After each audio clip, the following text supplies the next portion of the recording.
La palette du parfumeur, c'est l'ensemble des ingrédients qui sont utilisés par les parfumeurs.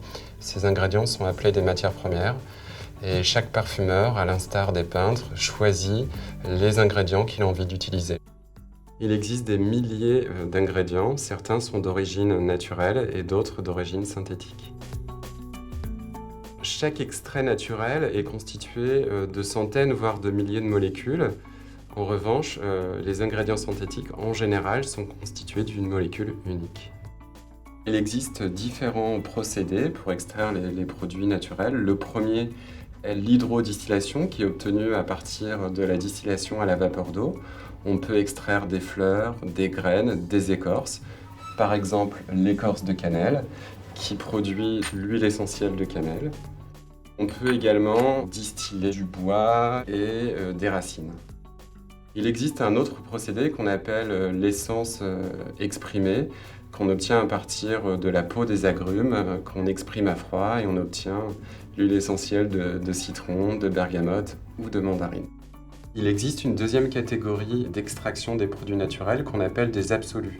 L'extraction des absolus se fait en deux temps. Premièrement avec un solvant et on obtient ce qu'on appelle une concrète. Malheureusement, la concrète n'est pas soluble dans l'alcool, elle contient des cires végétales. Donc on fait une deuxième extraction avec de l'alcool pour obtenir l'absolu. Ce type d'extraction favorise la captation des substances plus riches que les huiles essentielles. L'huile essentielle de rose va être plus légère, plus fraîche que l'absolu rose qui va capter toute la partie suave de la rose. Les produits de synthèse sont divisés en fait en trois grandes parties. Il existe ce qu'on appelle des produits d'hémisynthèse, c'est-à-dire qu'on fait une réaction chimique à partir d'un extrait naturel, l'acétate de vétivéryl. Ou alors des produits dits identiques nature. On reproduit en laboratoire les molécules qui sont présentes naturellement dans les extraits.